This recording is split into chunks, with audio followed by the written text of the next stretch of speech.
Hello, and welcome back to Trailblazer MTG. My name is Paul, or Prop, and in this video we have the fourth and final round of the July Trailblazer Asynchronous League.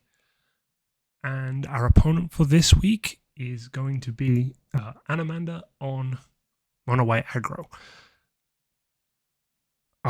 Quick update, no changes to my deck from last week, so we'll just be taking a look at our opponent's deck before we get into the match proper. So first of all, as mentioned, this is an aggro deck, so it's very creature heavy, as you can see, with 52 creatures, the majority of which are at 2 mana, 1 and 2 mana. We have all of these are 1 and 2 mana spells, and then we have a number of 3 and then a couple of 5 mana top end spells that can creatures that can really take over. We'll take a quick look through them in a second, but just moving through, couple of sorceries, some artifact or enchantment, but also pump spell, removal, protection, some other removal, and some, again, removal, ways to create tokens in the enchantments, some anthem effects, and then finally, planeswalkers. We have Ajani, which creates tokens. We have Basri, which pumps a creature or can make tokens on attack, similar to Anafenza. And Invasion of Golbakam, which is a hand attack spell, which flips into it pumps creatures that have attacked, which you can also then sacrifice to get hexproof and indestructible for your entire board. Looking at the creatures, we have some protection creatures like Alseid of Life's Bounty and Dauntless Bodyguard. We have some utility creatures like Giant Killer, Skrelv, another protection creature, Usher of the Fallen, which is in our deck, with Kinscare Sentry, which is really good if you're going wide to be able to put some of the bigger creatures into play, either on or ahead of curve. We have some draw options with the Thraben Inspector, the Spirited Companion, some hate pieces, Thalia, both Thalias, I believe. Yep, Thalia, Heretic Cathar, and Guardian of Thraben. Some anthem creatures, some token creatures, some Sage Disguise for dual spell, other hand attack, ways of, with the small creatures that they have, ways of going, getting card draw with the Welcoming Vampire, the Enduring Innocence, so some other removal options. Really just a wide array of efficient, good, powerful creatures that can, they attack once or twice or sit around for a couple of turns, like the Aspirant or the Agent Bishop, and provide a lot of value that way. Just to look at the top end really quickly, Venerated Loxodon, it's a 4/5, but it has Convoke, so it can be cast for a lot less if you have enough tokens, and it's able to buff all the creatures that were used to help cast it. Similar to the Wandering Emperor, also has Convoke, so it can be coming down for as little as white, with Flash, Double Strike, and it gives you can use it to give 3 creatures or more creatures hexproof with the Convoke or whatever you've tapped to attack.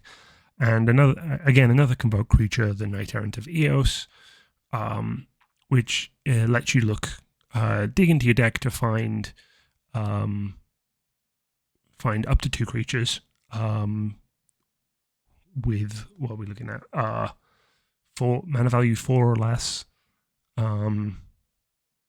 So basically, every creature that isn't one of these 3, you can get 2 of them if you find it within the top 6. So yeah, very efficient, very powerful. I think I'm going to have to prioritize holding on to some Wraths. Opponent can go really wide, so the Villainous Wrath is potentially a really strong option. However, they also have ways to protect their entire board, and we do not want to be running into a single creature protecting their entire board from a Wrath. So we're going to have to be the timing of when we Wrath is going to have to be very important, and so we'll have to see how it goes. Just to quickly go through the lands, 30 planes, a couple of ways to pump or create tokens, and then Aggro and Cave of the Frost Dragon for removal and a creature land. So fairly simple in terms of land count, but plenty of options. This is also the second Mon-White deck in a row we'll be playing. Very different energy. Despite being a tokens strategy last week, it was a little more on the board control-y side. This is much more aggressive, but still has the ability to generate quite a number of tokens and go fairly wide. So yeah, we'll have to see how it goes. With that, I will be right back with the start of the match. Okay, and we're getting into the match.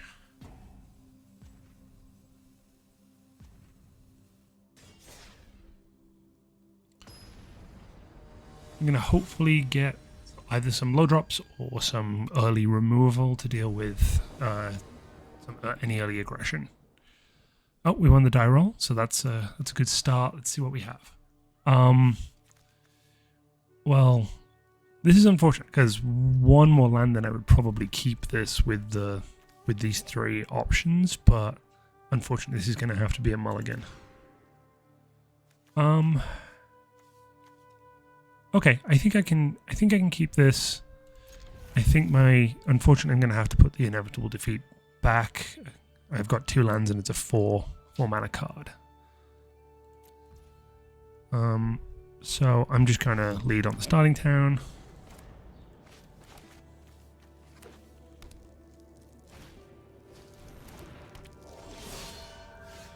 Okay.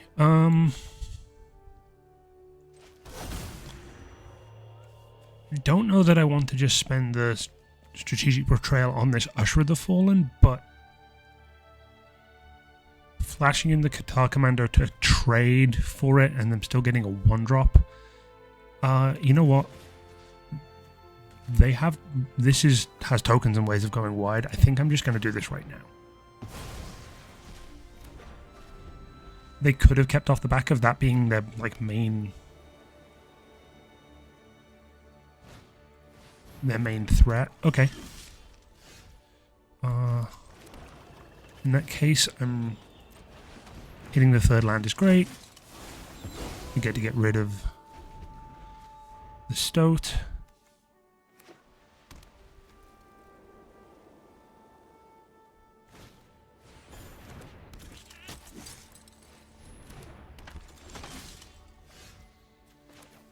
Okay.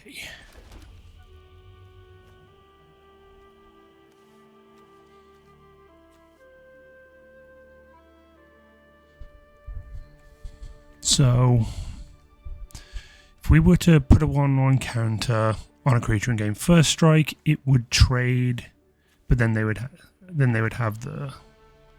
So I think I'm just going to pass, and it's going to flip, which will give it make it a 3/3 first strike, which does mean it can block fairly well.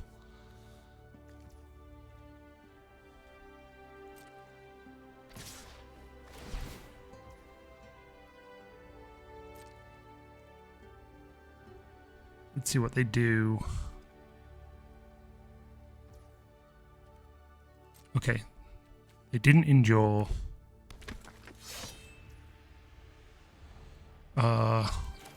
Okay.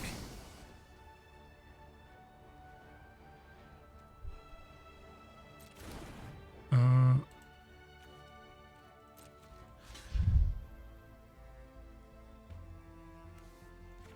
think I'm just going to trade for this. Yeah.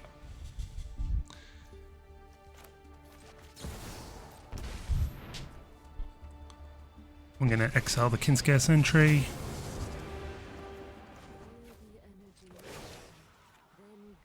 And gain the life. This is what you get for hurting my people. Then we take 3.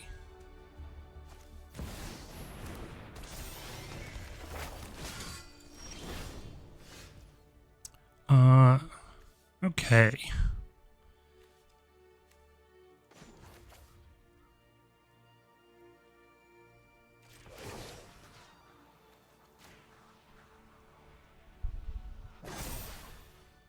Show them how we greet our enemies. So we're going to swing in with the Brute.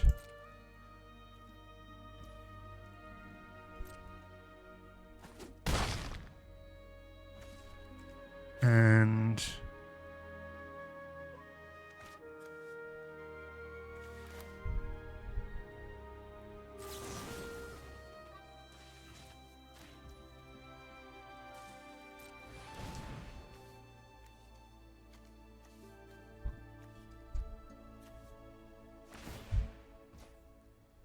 okay. They're discarding a card to make it indestructible. That's okay. We're then just going to play this Cathar Commando. And that will flip the Brutal Cathar back, and we can get rid of the Hallowblade that way.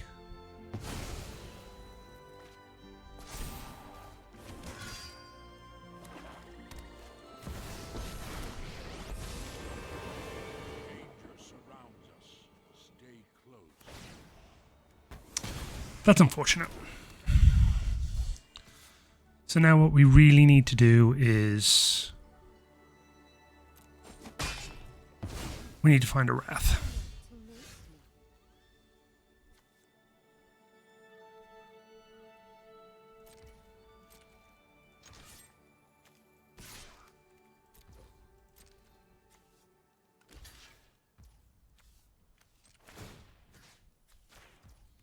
I have to get rid of this.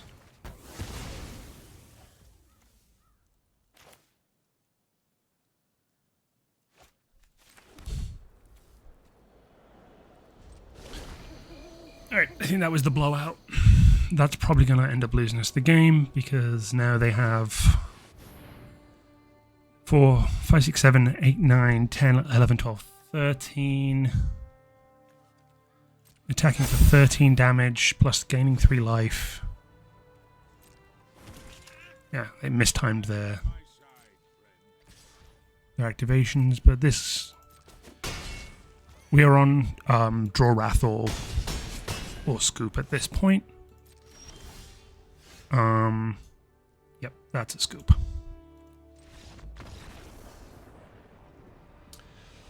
Yep, top decking the Ajani after the after flipping the Brutal Cathar back over was rough. There was, not much we could do about it. Obviously we could have held the 2 creatures, but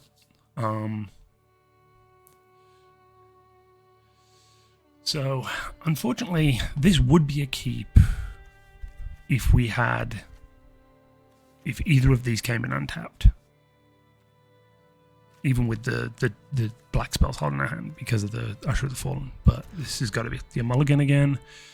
This is one lander, so it's got a mulligan again. And now we have a... Okay, so I think we're going to keep this.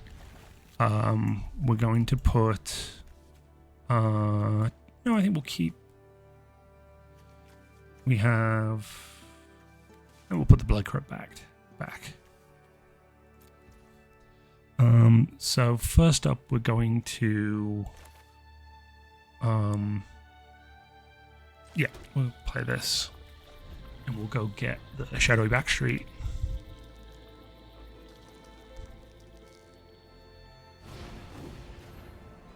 Okay.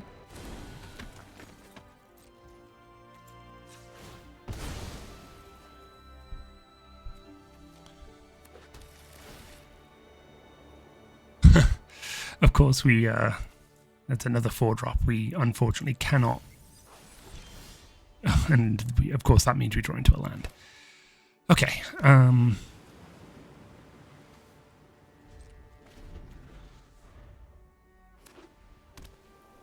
Luckily, this isn't the highest pressure creature that they have. We'll have to see what they do post-combat. Okay, they've got the companion, draw a card.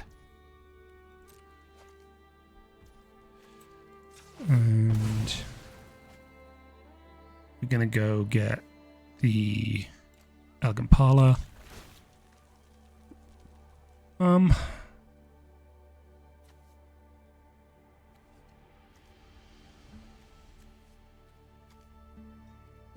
I think I've got to take its action. I'm going to play the backside of this and pass.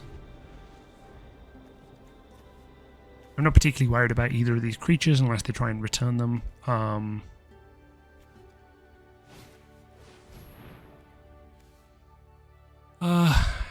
That... I think in this case I'm going to just do this because the Voice of Victory... I want to cast Shieldred next turn. I don't really have much else I'm going to want to do. I'm going to... yeah, play this Clifftop Retreat and play the Shieldred.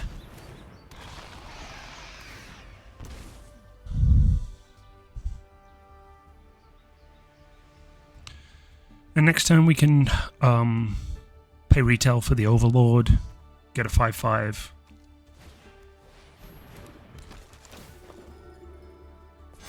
And hopefully get an...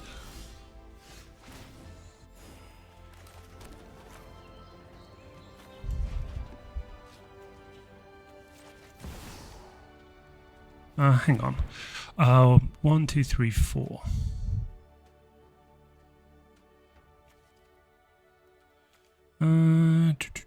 Yeah.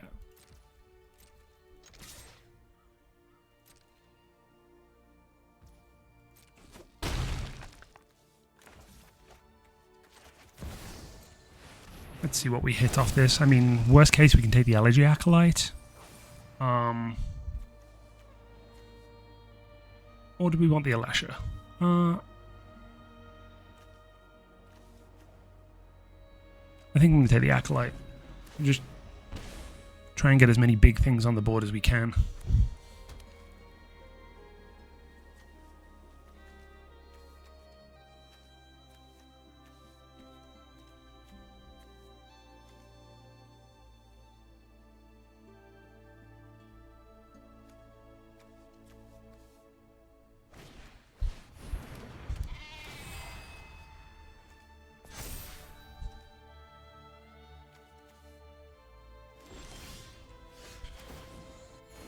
Okay,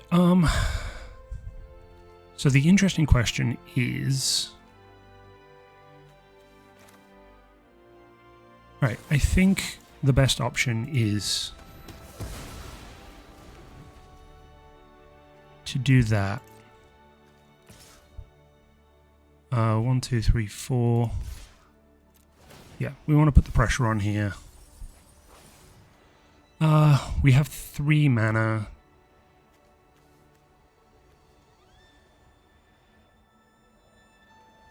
I'm going to get the Alesha back this time.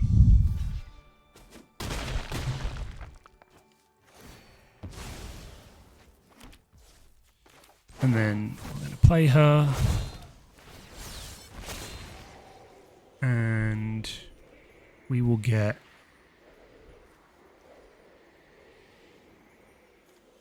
And we'll just get the Voice of Victory back.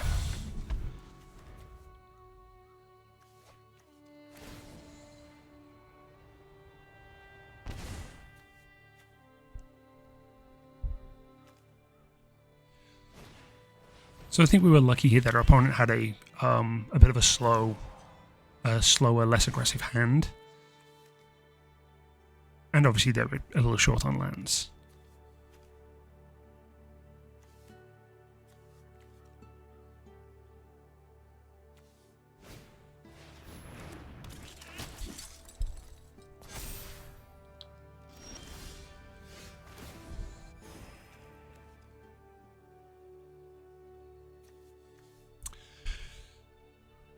So what do we want to do here? Obviously, if we attack the Voice of Victory, the Kinsker Sentry is going to block. They're going to gain 3. 3, 4, 5. They have 6. I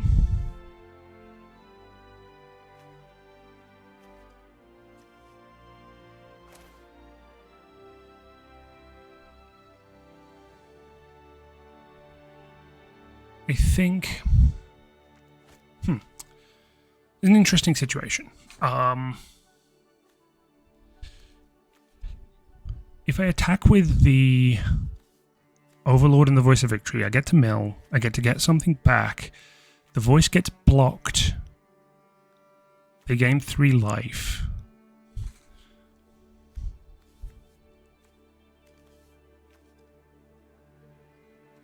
Yeah, I think...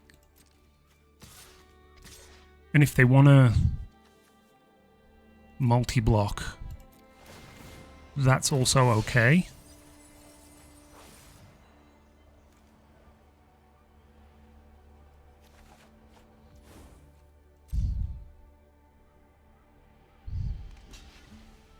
Okay, block there, block there.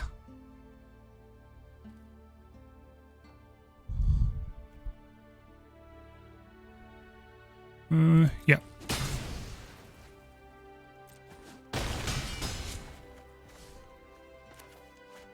I'm gonna play this Algae Acolyte.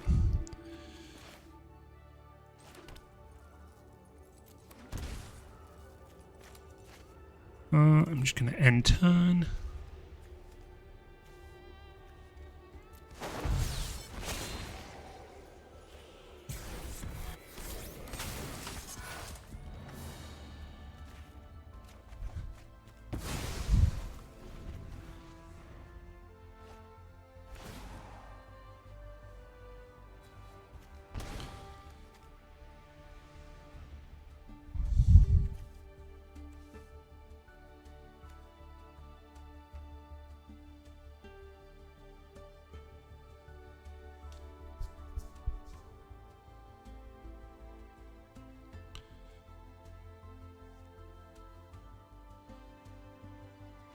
Okay, yeah, I was going to say, I don't believe that they have any board wipe options, and so that was leaving them in a pretty rough spot.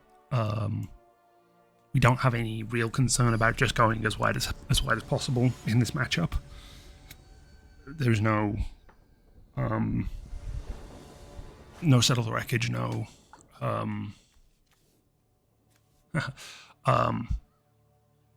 no Doomscar to worry about. So we have 2 lands, and we have... So the only thing we have access to is Verminister. We need to draw a 3rd land to get anything else, but we do have access to... If we get to 4 or 5 mana, we have 2 Wrath effects, and the Anguished Unmaking. This is a risk, but I'm going to keep it. We have the Surveil. We are on the draw, and we have the Surveil off the Shadowy Backstreet.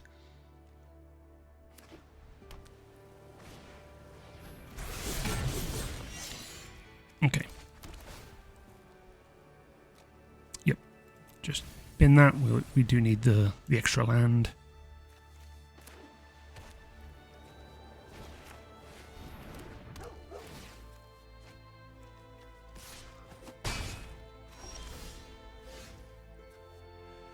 Ooh, that is a little unfortunate, because obviously it doesn't come in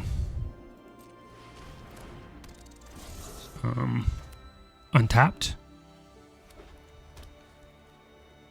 But again, I think we're in a situation where this isn't the most pressure. We'll see if they are able to apply more pressure. I'm not blocking here. Hopefully we draw an untapped land here. I think any untapped mana source would be fine.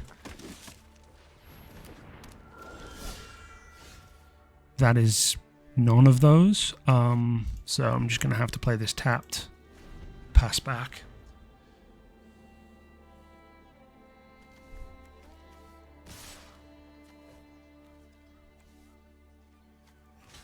I think in this situation we got to get the Usher with the Fallen off the board.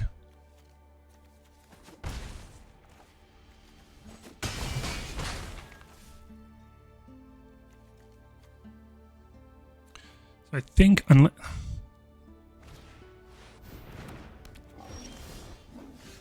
Okay, I'm gonna have to play this. Okay, this is a rough spot. Yeah, alright. 2, 4, 5, 6, 7. I believe... I think we're just dead? Yeah, we're just dead. Oh well.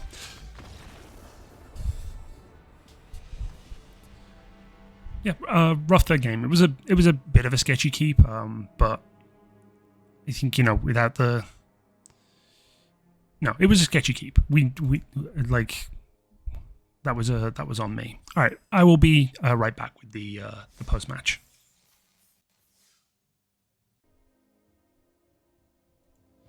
Okay, we're back at the deck screen. So game one, I think, you know, I think it was a very close game. It was the choosing to flip the Brutal Cathar back on my turn with the Cathar Commando and a Braid play meant.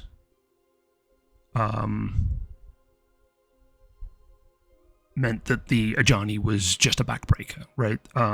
Maybe I should have exiled the token with the Cathar flip so that it wasn't, it didn't get 2 creatures back when they killed it. But especially with them basically hellbent at that point, I think that was probably a misplay by me, but I don't know whether it would have made a huge difference in the end. They were able to just go wide enough. We didn't find our wrath in time in that game, and we lost. That's fine. That's what happens against aggro. Game 2, I thought that was. I mean, I didn't want to go to four, but a 5 card hand that was 4 lands and Shieldred. If they had an explosive start, if they had been able to drop, you know, powerful creatures, the Luminarch Aspirant directly on 2, things like that, it could have been in a really bad spot. But luckily they had a slow start, and we drew well. You know, the being able to essentially turn 4 Shieldred into turn 5 Overlord into just making use of the graveyard to regrow threats was great.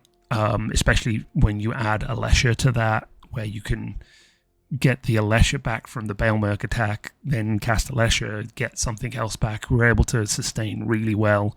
You know, we obviously used the attack trigger to get the Voice of Victory. We lost the Voice of Victory, but in return we were able to return the Night Nurse. The Night Nurse got us back the Legend of Roku, which would have been a great card to cast the next turn. Deck kind of came together and synergized and did what it needed to do. Obviously, opponent didn't really get any removal. They're removal light, so that's, you know, that can happen. But, you know, I think that was deck operating as designed. Again, because we weren't really disrupted, fortunately. Game 3, that was a bit of a sketchy keep. You know, 2 lands, a 2-drop, 3, a couple of 3-drops, and then a 4 and a 5. Even if we draw well, even if the Malakir Rebirth is an untapped land, even if we draw untapped land into untapped land, which would need to be a basic after the Archon came into play, the Thalia would have won that game because we wouldn't have been able to Wrath effectively. Obviously, the Cosmic Grand Zenith could have held down the board really well, but they had the Skyclave. Skyclave being one of the best removal the best creature-based removal in the entire format, I think. There aren't it's the Exile. 4 or less hits so many things. There aren't really that many 5-drops that are cared about. The fact that it's non-token permanent and not just creature, I think this is the best removal on a body in the entire format. Let me know if there's something I'm missing and something I'm not thinking about, but yeah, like we kept a slightly sketchy keep. We were punished with the lands we drew and the cards we drew, and opponent was able to get out ahead and put so much pressure on. If I don't play the Minister, I'm so far behind, and I don't get to play it the next turn. I had to try and trade it off. They're able, if I don't play the Minister and then trade it off, then the Usher of the Fallen can start going wide. But with having Archon and Thalia in the backup. So yeah, I mean it happens. I was punished for a slightly greedy keep, and it's the way it goes. So we ended up this league 1-3. Overall, I really like this. I like this deck. I like playing it. I like it when it's able to do its thing. The problem is that, and this is something that someone in the community has mentioned, creatures don't stick around very well in this format. You cannot guarantee that your creatures are going to stick around for a full turn cycle and be able to attack. So if your creatures do not have haste or do something on entry that just like improves the state, they're able to enter and do a thing, so that if they're removed, they have done a job. Like even Voice of Victory. Voice of Victory forces an opponent to maybe use a removal spell in a non-efficient way, because they're either having to do it on their turn to get rid of the voice, or they're doing it to a threat that they might not care about just to keep their curve going. That's what I did in game 2. Worked for me, but that was more the draws that I had afterwards. But in general,